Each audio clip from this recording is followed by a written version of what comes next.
you've been the CEO of Clockwork for 22 years, if I am correct. It's a long time. Mm-hmm. I'm sure you've seen a lot of things.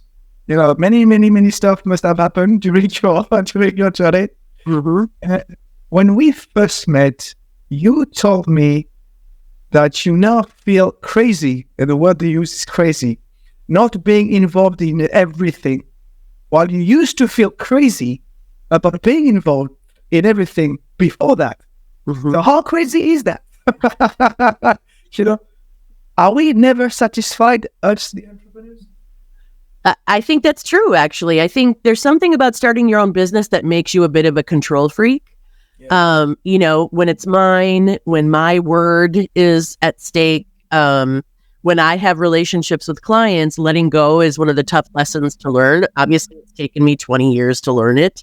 But, right? I mean, let's be honest. Why are you saying that? Why did it take you 20 years? Well, I think... I do think that there's so much of me that's sort of inextricably tied to the brand in my own mind. And so I feel like the promises we make are in part my promises. And as a result, I think while I've always had a high level of trust for the people that I work with, I think it's really hard to take a back seat to the delivery aspects of the work. In fact, in other words, not make myself an integral part of everything we do. And for a long time, I think I fought my instincts relative to that. And so I do feel a little weird. And I also think, I want to believe it might be a woman thing too. I think women feel a lot of pressure to be able to point to what they produced in order to get validation for their contribution. And the higher up on the leadership chain you get, but also the more you let go and empower the people around you, the less you have to point to.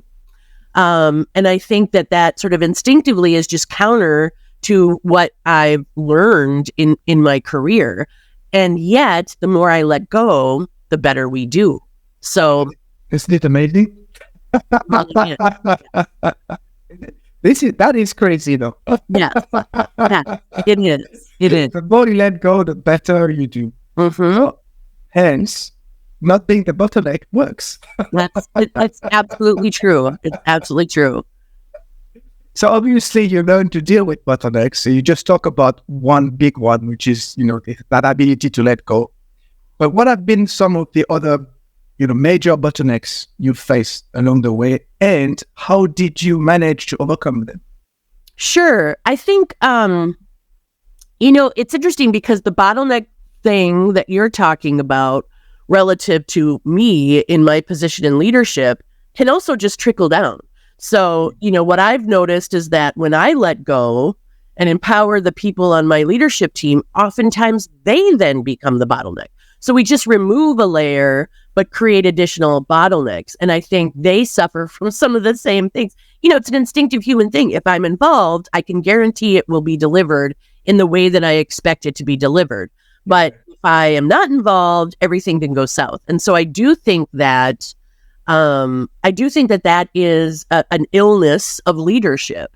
And so, recognizing that and encouraging those people that are leading teams to see it sooner and to recognize the opportunities in removing themselves as bottlenecks sooner is probably one of the greatest mentoring challenges of my current career.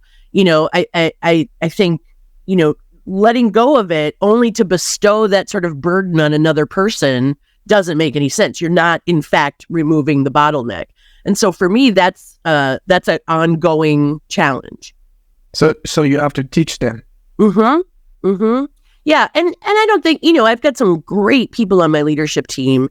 And so I don't think it's so much teaching as believing, I have to encourage them to believe what we know about the systems we put in place to manage our process for delivery.